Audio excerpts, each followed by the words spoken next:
The barn creaked in the wind like an old soul sighing, its roof bowed beneath the heavy hush of snow. Outside, the world had gone white and still, save for the distant sound of a crow calling once, then no more. Inside, the air was thick with the scent of hay, rusted iron, and something quieter, something afraid. A sack lay near the far stall, coarse burlap cinched with wire. It shifted once, then stilled. Dakota Grey Wolf stepped into the barn with snow melting on his shoulders. He ducked beneath the beam, a tall, broad shadow wrapped in buckskin and silence. His long black hair, braided and dusted with frost, framed a face carved from stone and sadness. He had come to collect a butchered carcass, or so the Hartleys had claimed. "Rotten game," Judith had told him with a tight, smug smile. "We'll sell it for feed or burn it. Either way, it's yours for hauling." But there were no animal remains in the barn. Just that sack. Dakota's boots crunched straw as he walked closer, his breath curling in the cold like smoke. The sack moved again. Barely. He crouched, and the world narrowed. His hand reached out and touched the burlap. It was warm. A sound came from within, raw, breathless, and broken. A whisper, faint as candle smoke. "Please, don't open the sack." The voice didn't belong to any animal. He froze. Something flickered across his face, grief or perhaps memory, but it passed quickly. Dakota's fingers worked the wire loose, his movements slow and reverent, like he feared what lay beneath was sacred or damned. The final knot gave way. And then he saw her. She was curled tight, arms bound to her chest, her face smeared with dried blood and spit. Long chestnut hair tangled around her like a shroud. The bruises on her cheeks bloomed like violets in winter. Her lips were cracked, her eyes half-lidded. But even in that ruin, she looked at him. Not with fear. Not quite. But with shame so deep it hollowed the air between them. He stared. The snow kept falling behind him, soft as ash. Her voice came again, this time barely a whisper. "I'm sorry." Dakota did not speak. He only removed his bearskin cloak, and laid it over her like a promise. His hands, scarred and large, gathered her up with the same care a man might use to carry his own wounded heart. She flinched as he touched her wrists, where rope had bitten deep. He paused. Waited. And when she didn't resist, he lifted her, sack and all, into his arms. In that moment, Eleanor May Hartley became something else in his mind. Not a stranger. Not a burden. Not even a woman. She was a prayer unanswered too long. The walk to his horse was silent, the snow whispering against the ground in delicate protest. The mare shifted uneasily, but Dakota spoke low in her ear, calming her without words. He placed Eleanor on the saddle and climbed behind, cradling her as one would cradle something too easily lost. They left the Hartley barn behind, the door swinging slowly shut in the wind. At first, Eleanor trembled in his arms. Not from cold, but from something older. Her voice came again, hoarse and slivered. "They said they'd kill me if I ran." He did not reply. His warmth was answer enough. By the time they reached the edge of town, twilight had fallen, painting the snow in blue shadow. No one noticed the giant Apache, riding out with a woman hidden in his cloak. Or if they did, they said nothing. That was the way of things in Winter Hollow. See only what you're told to see. His cabin sat a mile beyond the last lamp of town, tucked beneath the trees, smoke curling gently from the chimney.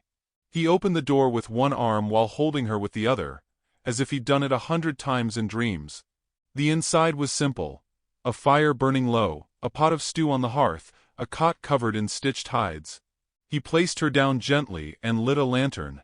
In the new light, her face was clearer. Eleanor was young, maybe 23, but sorrow had added years to her brow.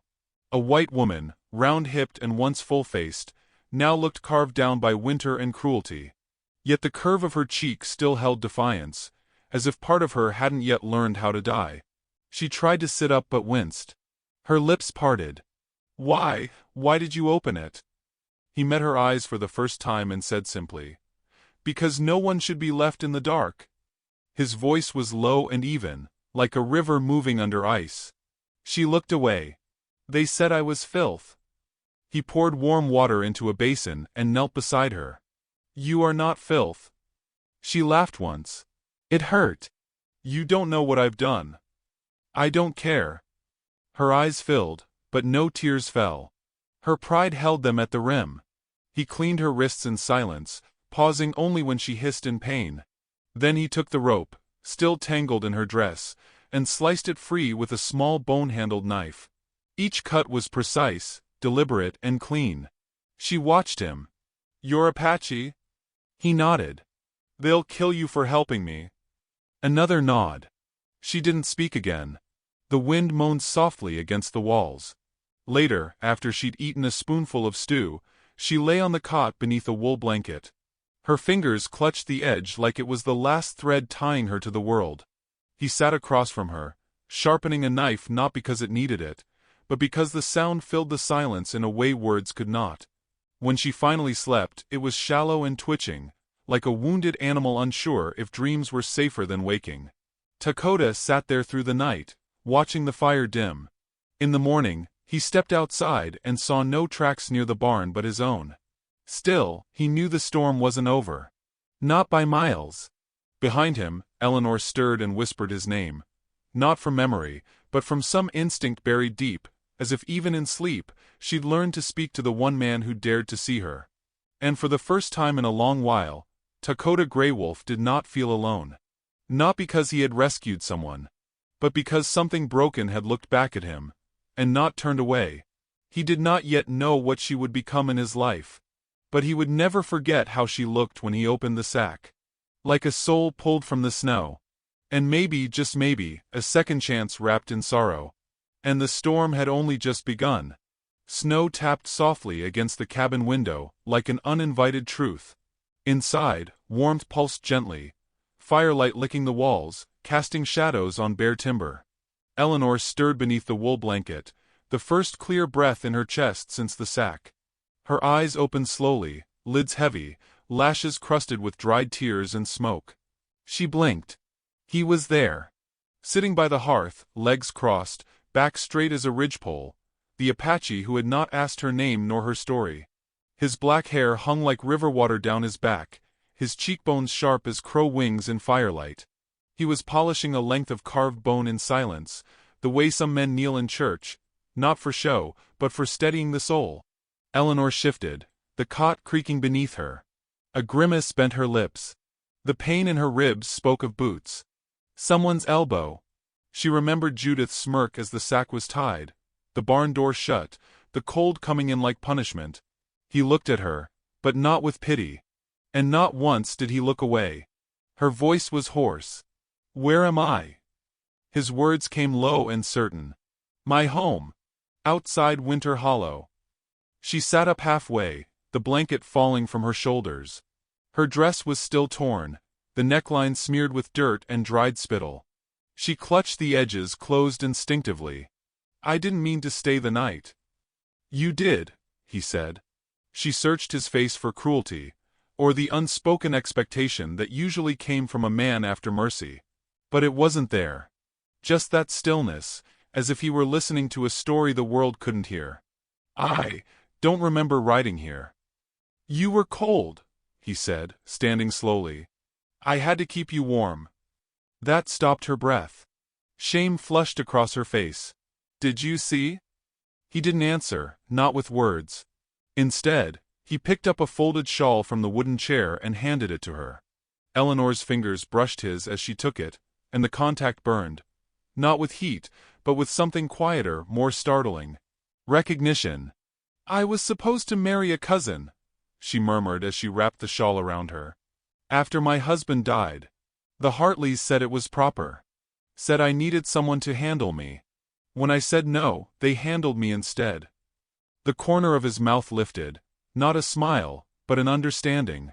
A man who'd seen similar things done in different tongues, beneath different flags. Why help me? She asked.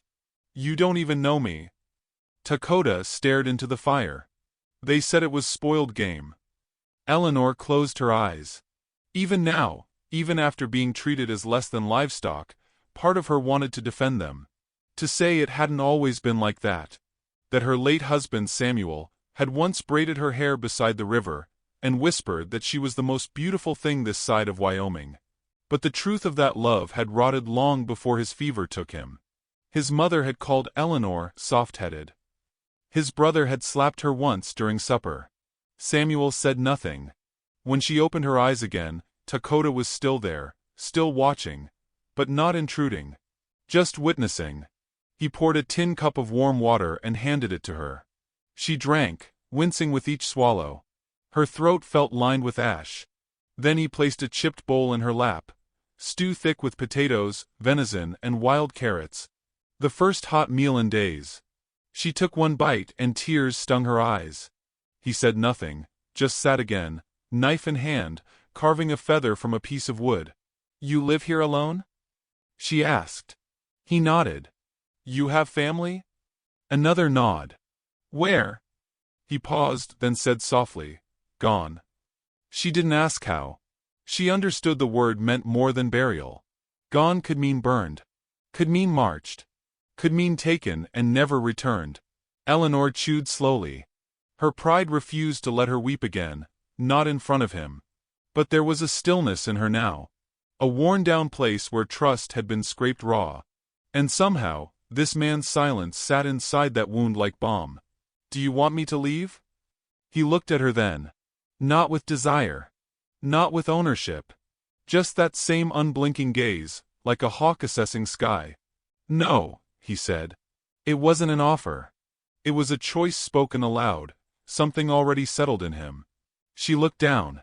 "They'll talk." "They already do." She scoffed. "White woman in an Apache's house.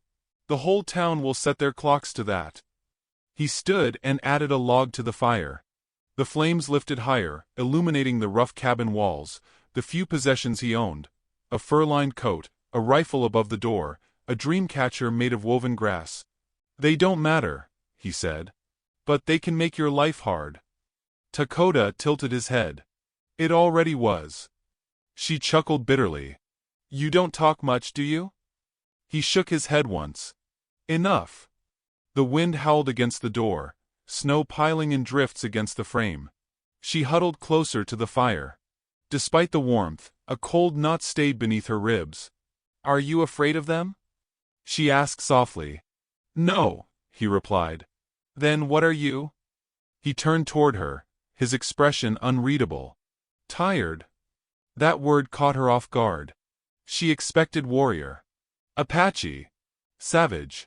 Even protector. But not that. And something in her broke. Eleanor placed the bowl aside and pressed a hand to her eyes. "I used to dream of being a writer," she whispered. "But now I can't even hold a pen steady." He didn't move. "I used to have this coat, dark green. Samuel bought it before he got sick. Judith said I had no right to wear it after he passed. Said it made me look like a whore." Her voice cracked. "I let them strip it off me. I didn't even fight." Dakota walked to the far wall, and returned with a folded wool garment. Not green, but deep blue. It looked old, worn in places, but warm. He placed it beside her. Not on her. Not draped like pity. Just offered. "Wear this," he said. Eleanor touched the fabric, then looked up at him. Her voice trembled. "Why are you being kind to me?" He sat across from her again, closer this time. The firelight caught the faint scar across his left cheek. "Because no one else was." It wasn't romantic. It wasn't dramatic. Just true. And it was the first kindness she believed. Outside, the snow continued falling. Heavy. Relentless. But inside the cabin, something thawed. Not her wounds. Not yet. But her silence. She slept again that night, wrapped in the blue coat, the shawl, and a quiet she didn't have to fear. And Dakota didn't watch her like a man watches a woman. He watched like someone keeping guard over a candle in wind. Something fragile, flickering, but not yet gone. Morning would come. And with it, the town's judgment. But tonight, she had a name again. Eleanor. And she belonged, at least for a moment, in a place where no one looked away. Winter Hollow spoke in whispers. It always had. A small town tucked between two frozen ridgelines, where silence stretched longer than daylight, and judgment settled thicker than snow. The kind of place where a woman's sin was not always in what she did, but in what others said she had done. By the end of Eleanor's third morning in Dakota's cabin, the whispers had begun. First came the old trapper with one eye and too much time. He spotted Eleanor at the well, shoulders cloaked in the blue coat Dakota had given her. She drew water with hands still swollen from rope burns, her breath clouding the air like smoke. He tipped his hat, but not kindly. The look in his eye said it all. She don't belong here. Not anymore. Then came the shopkeeper's hesitation. Eleanor stepped into Carter's general store with carved wooden birds tucked beneath her arm. Her idea, not Dakota's. She thought maybe she could trade them for soap or flour. The carvings were rough but honest, the wings sanded smooth with her own blistered fingers. Martha Lou, the shopkeeper's daughter, took one in her hands.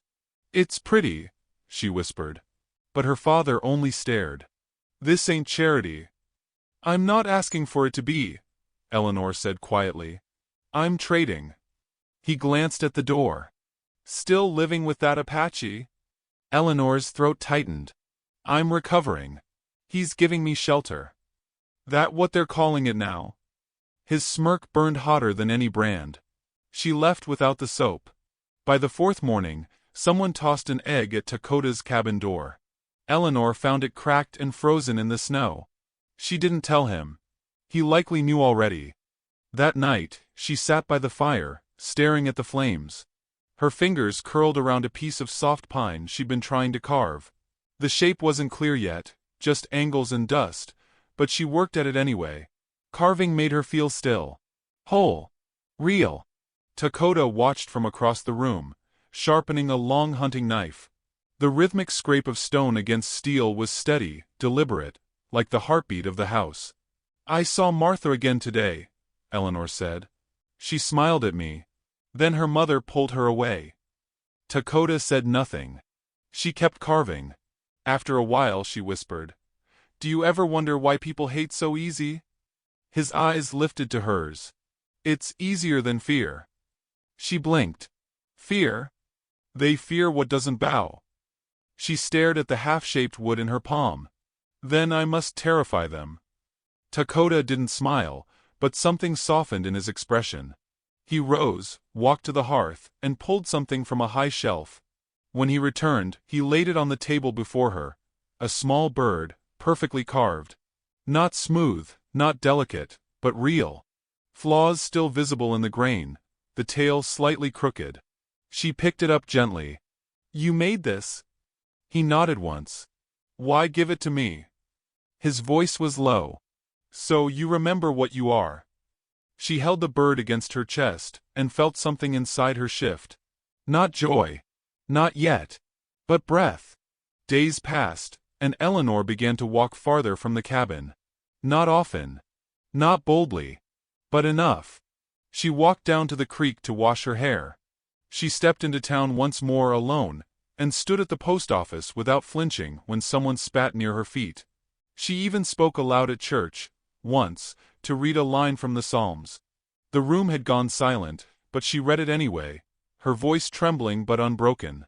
The town's disdain grew teeth. Judith Hartley stopped her outside the old Grange Hall. Her hair was pinned high, her gloves spotless. Her voice was sugared venom. "I see you found yourself a new protector. You always did know how to survive, Eleanor." Eleanor met her gaze without looking away. "And you always knew how to cover bruises with perfume." Judith's smile wavered.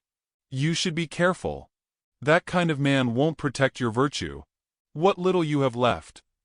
"I'm not here to be protected," Eleanor said. "I'm here to be free." Judith slapped her. It wasn't hard, not compared to what had come before. But it landed like thunder across her cheek. Eleanor didn't cry. She didn't step back. She stood there, her face stinging and her heart steady. That night, she returned to the cabin quiet, her jaw purpled on one side. She didn't mention it. Dakota saw, of course. But he didn't ask. He just placed another log on the fire, and cooked her eggs without a word. She ate them slowly. "You ever get tired of pretending not to feel?" He stirred the skillet. You ever get tired of pretending you're weak? They looked at each other. And something passed between them, clean and weighty, like truth handed from one scar to another. Later, as snow fell again outside, Eleanor placed her carved bird on the shelf beside his. They didn't match. One smooth, one raw. One still learning its shape. The other already weathered. But side by side, they looked like a beginning. The next day, someone shattered the cabin window. A rock wrapped in cloth landed on the hearth. Dakota snatched it before the flames reached it, unfolded the linen, and read the scrawl. Savages belong in the woods. Not with our women. Eleanor stared at it. Her hands shook. I'm sorry, she whispered. Dakota folded the cloth and set it aside like it was nothing more than wind. Then he knelt, picked up the broken glass and swept it into a bucket. She reached for his wrist. You shouldn't have to protect me from your own land. He looked at her hand on his. Then don't let them make you smaller. She blinked. I already am. No, he said. You're still here. And that, somehow, was bigger than any kindness he had given her yet. That night, as the fire burned low, Eleanor took his bone-handled knife and began carving again. Her fingers had calluses now. Her palms knew how to steady against resistance. And for the first time, she carved a woman. Bent, at first. But standing. She didn't know if it looked like her. But she knew it would. And the shame that once grew in silence? Now it had shape. And she would finish it. Snow melted slow in Winter Hollow that week, but the bitterness beneath it held strong. Mud gathered in wagon ruts. The wind shifted from knifing cold to the kind that clung damp to skin. It was the kind of thaw that brought out both flowers and rot, and made people remember what they buried. Eleanor stepped through the cabin door with her carved woman tucked under one arm and her shoulders squared. She wore the blue coat still, mended now where the seams had split, and a clean scarf Dakota had left folded by her bed that morning. It wasn't a grand thing, just gray wool, but she knew it had cost him something. She walked alone toward the town. The road curved gently downward, revealing the shape of Winter Hollow. Post office, blacksmith, chapel, general store. Familiar. Small. And lined with eyes. People stepped aside when they saw her. Some turned. Others whispered. She didn't shrink. Not anymore. She walked straight into Carter's store and placed the carved woman on the counter beside a tin of coffee. This, she said, for that. Carter raised an eyebrow. That's not currency. It's work. My hands did it. He hesitated. Looked around. Then, without speaking, he took the figurine and slid the tin toward her. Eleanor tucked it under her arm and walked out without saying thank you. Some kindnesses you had to earn first. But that small victory didn't last long. Outside, Judith stood near the church rail, surrounded by women dressed in fine shawls and tighter mouths. She watched Eleanor cross the muddy square like a storm cloud watches a valley. You've taken it too far, Judith called. You think just because that savage gave you a roof you're righteous again? That we'll let you back in? Eleanor stopped. People had gathered, quietly, as they always did when something shameful was about to unfold. Judith stepped forward. You don't belong among decent folk. You're a cautionary tale, Eleanor May. A warning with a pretty face. Eleanor clenched the coffee tin tighter. Her throat burned. Behind her, a child's voice called. Miss Eleanor. She turned. Martha Lou, cheeks pink with cold, ran forward with something cupped in her mitten. A sprig of blue hyssop. A weed, maybe, but a wild one. A thing that bloomed where no one planted it. I brought this for you. Eleanor's lips parted, but no sound came. Her fingers trembled as she took it. Judith's voice rose like a whip. You think flowers undo sin? Eleanor turned to her slowly. The scarf slipped slightly from her head, revealing the bruise that had just begun to fade along her jaw. She held up the flower. No. But kindness might. The silence that followed was heavy, but not empty. It brimmed with a kind of reckoning. Then the sheriff stepped out of the saloon, badge catching the sun. Boyd Carter adjusted his belt and drawled. There a problem here? Judith stepped toward him. She's trespassing. disrupting peace. The sheriff looked at Eleanor. Then at the hyssop in her hand. Then back at Judith. "Let her be," he muttered. Judith's eyes flared. "You know what she is. She's quiet. You're not." Then, behind the gathering, hoofbeats sounded. The crowd turned. Dakota rode into the square on his paint mare, face unreadable, posture regal in his worn buckskins. He dismounted, walked straight through the mud, and came to Eleanor's side. He didn't speak. He simply placed one strong hand on her shoulder. The gesture was small, but it cut through everything. A whisper moved through the crowd. Dakota scanned the faces, slow and deliberate. Then, in one fluid motion, he lifted Eleanor, arms beneath her knees and back, as if she weighed no more than a sack of grain. She didn't resist. Her arms slid gently around his neck, not in shame, but in silent defiance. The town watched. Some gasped. Others looked away. He carried her not like a man claiming a prize, but like a man removing something sacred from a fire. As he stepped through the square, the murmurs grew, until a child asked too loudly, "Mama, why's he carrying her?" And the mother, not knowing what else to say, whispered, "Because she earned it." Eleanor closed her eyes against the wind. Her head rested near Dakota's heart, where she could feel its steady beat like a war drum held soft. By the time they reached the ridge beyond town, the crowd had vanished behind them. Dakota set her gently on the saddle, climbed up behind, and they rode into the hills without a word. Back at the cabin, Eleanor stood beside the fire, the blue hyssop still in her hand. "I didn't mean for you to come," she said. "I know." She glanced at him. "They'll think we're—" "They already do." She swallowed hard. "I'm not ashamed of you." He turned to her, slowly. "But of yourself?" Her eyes filled. "I don't know who I am anymore." He reached toward her, not to touch, but to offer the same gesture he had at the barn. Steady, unspoken grace. "You're not the sack," he said. Her breath hitched. "You're not the bruise." She nodded, tears sliding down. "You're not the shame." She opened her mouth, closed it, then stepped forward and placed the flower on the shelf beside the two carved birds and the unfinished woman. That night, she didn't sleep on the cot. She sat beside the hearth, her carving in her lap, Dakota across from her, and the fire between them. Neither of them spoke. They didn't need to. The world had looked, judged, and turned away. But he had carried her. And she had let him. And that meant something neither of them could yet name. But both of them felt blooming inside the silence. Spring would come. But first, they had to survive one more storm. The wind had teeth that day.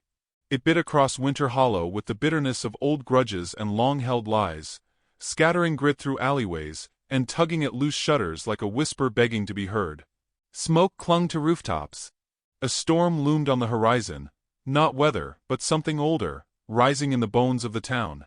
Judith Hartley stood in front of the chapel barn, flanked by two men with eyes like flint and fists that had broken more than bread. One was her cousin, a merchant with too much money and not enough purpose. The other was her sister's son, half drunk on power and bad whiskey. Both had come at her bidding. "She's made a fool of us," Judith said, chin lifted, teeth clenched. "And she's done it under our roof, in front of our church with him." Behind the barn, Eleanor stood in the straw where her story had nearly ended months ago. Her boots sunk slightly in the cold mud. Her dress was plain, her blue coat wrapped tight around her waist, the carving of the unfinished woman tucked into her satchel. Judith's voice rang cold and public. "I told you what would happen if you came back. You've brought shame to the Hartley name, consorted with a savage, and spit in the face of our mercy." Eleanor didn't speak. She didn't flinch. Her fingers touched the wooden carving in her bag like a talisman. The merchant cousin stepped forward. "You've got two choices. You come quietly, or we make an example out of you." The townsfolk had gathered again. Quiet. Watching. Always watching. Their silence wasn't innocence, it was habit. The crowd had been raised to believe that cruelty, if done cleanly and without too much noise, could be mistaken for order. Eleanor glanced over her shoulder once, toward the road. He wasn't coming. She lowered her chin, letting her breath steady in the cold. The first man grabbed her arm roughly, jerking her forward. "You think you can shame your betters and walk free?" Her mouth stayed closed. Her dignity was a tighter cloak than the one she wore. Then came the snap of a branch behind them. Footsteps. Dakota. He moved through the crowd like a wave through still water, shoulders wide and sure, coat billowing in the wind. Snow clung to the seams of his boots. His face was a thunderhead, quiet, dark, and ready to break. Judith sneered. "You have no say in this. She belongs to us." Dakota said nothing. He walked to Eleanor's side and looked at the hand still gripping her arm. One look. That was all it took. The man let go. Dakota stepped between them, placing himself not as a shield, but as a fact. Something no one could deny or remove. "She is not yours," he said. His voice was steady. It echoed off the barn wood, low and slow like a drum in the distance. The sheriff pushed through the back of the crowd, boots crunching hard against gravel. He stopped a few paces from Dakota, hand resting on the handle of his pistol. "Dakota," Sheriff Boyd said. "You know this'll go worse if you don't back off." Dakota turned to face him, unblinking. "Worse for who?" The crowd held its breath. "She's not safe with you," Judith snapped. "You've brainwashed her. Stolen her." Dakota didn't move. Eleanor stepped forward then. "No," she said. "He found me in the dark and brought me into light." "She's not of sound mind," Judith barked. "She's hysterical." Eleanor lifted her chin. "No. I'm finally awake. And I will not crawl back into the sack you sewed shut." The air changed. Someone in the crowd gasped. Another woman clutched her child's hand. Sheriff Boyd shifted his stance. "I'll need to ask you both to come with me." Eleanor stepped closer to Dakota. "No. If you take me, you'll have to drag me." The merchant cousin lunged, red-faced and sudden. But Dakota moved first. It wasn't rage, it was purpose. Like he had waited a long time to show the town exactly how far he would go. He caught the man's wrist mid-strike, twisted it once, clean and brutal. The man dropped to his knees in the mud with a howl. The other man reached for his knife, but Dakota was faster. A sharp jab to the gut, then a knee to the ribs. He went down breathless. The town watched in stunned silence. Not a brawl. Not chaos. Just swift, righteous balance. Dakota stood over them, breathing hard but steady. Sheriff Boyd took one slow step forward. "You done?" Dakota turned to Eleanor. "That depends." She met his gaze. "I'm ready." Then, without warning, she walked past the barn, behind it, to the place where her shame had once lived. The sack was still there, half buried under hay and frost, forgotten like a sin too old to confess. She dragged it out. Straw clung to the rough burlap. The wire still hung from the knots. Eleanor turned to the crowd. "This is where I was left. Tied. Bleeding. Gagged." Judith's face turned white. Eleanor's voice rose. Not a shout, but clear enough to cut through snow. "You called it discipline. You said I needed guidance. What I needed was a witness." She turned to Dakota, then drew a match from her satchel. She struck it, dropped it onto the sack. Flame curled up slow at first, then caught and roared. Behind the barn, fire bloomed like truth long denied. Smoke twisted into the sky, black and wild. Eleanor stood beside it, eyes shining. Dakota stepped beside her, and this time, he reached for her hand. She took it. And in front of the town they stood. Not as outcasts. Not as shame. But as something unbreakable. Behind them, the sack burned until nothing was left but ash. Later that night, they rode home together in silence. The fire behind the barn still glowed in the valley below, a quiet red reminder that not all things buried should stay hidden. Inside the cabin, Eleanor placed the finished carving of the woman on the shelf beside the birds. She had straight shoulders, open eyes, and her hands were not empty. She turned to Dakota, heart soft in her chest. "Do you think they'll ever see me different?" He looked at her. "Does it matter?" She smiled, slow and small. "Not anymore." Outside, the last wind of winter passed. And for the first time, it did not bite. It bowed.